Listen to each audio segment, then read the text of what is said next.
Ethical decisions in accounting.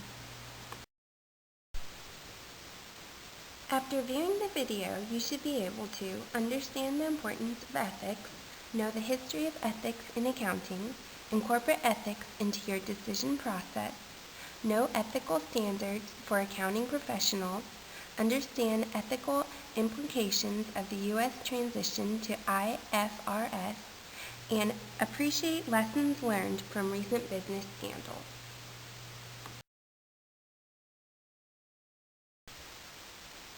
Understanding the importance of ethics. Accounting ethics basically is applying moral principles to accounting and business decisions. Knowledge of ethics will help you to make good decisions that will give proper information to those who rely on you. Awareness of the ethical implications of business decisions is the key to good business decisions.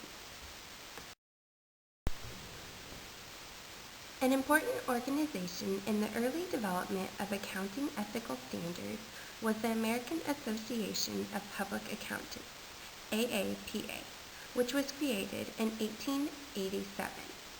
The AAPA was later renamed to the American Institution of Certified Public Accountants, AICPA.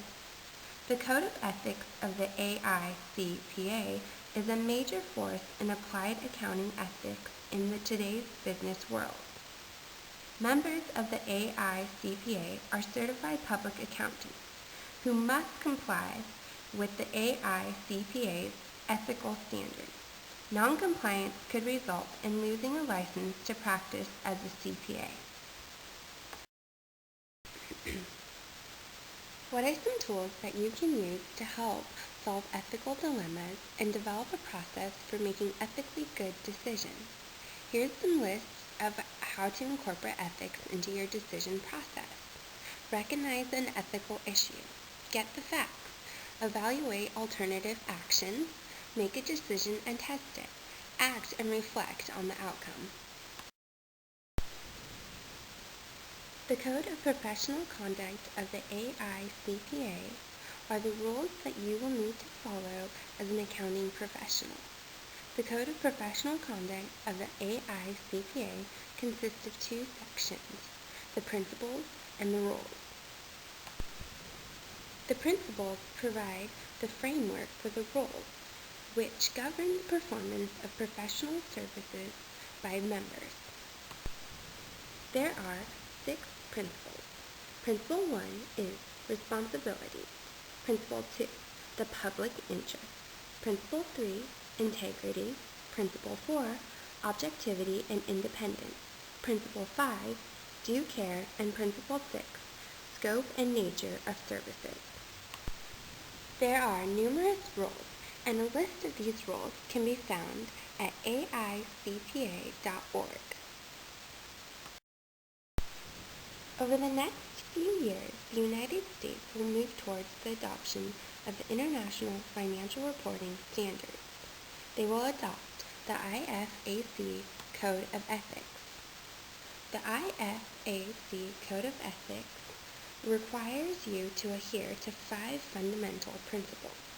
The 5 fundamental principles are integrity, objectivity, competence and due care, confidentiality, and professional behavior.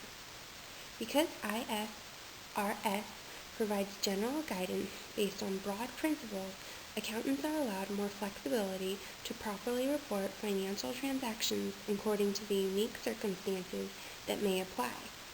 Rather than having to follow specific rules that may not fit exactly to a particular situation, accountants can use more judgment to decide the best way to account for a transaction.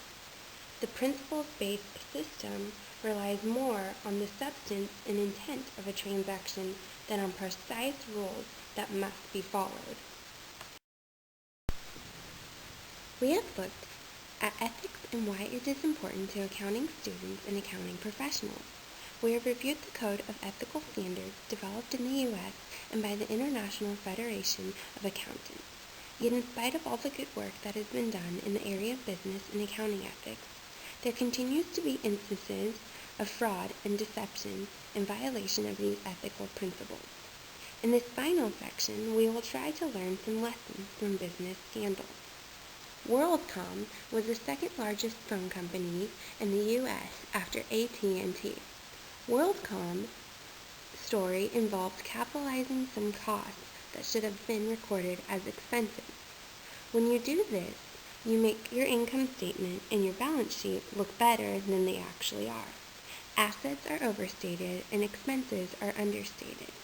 Profits are inflated.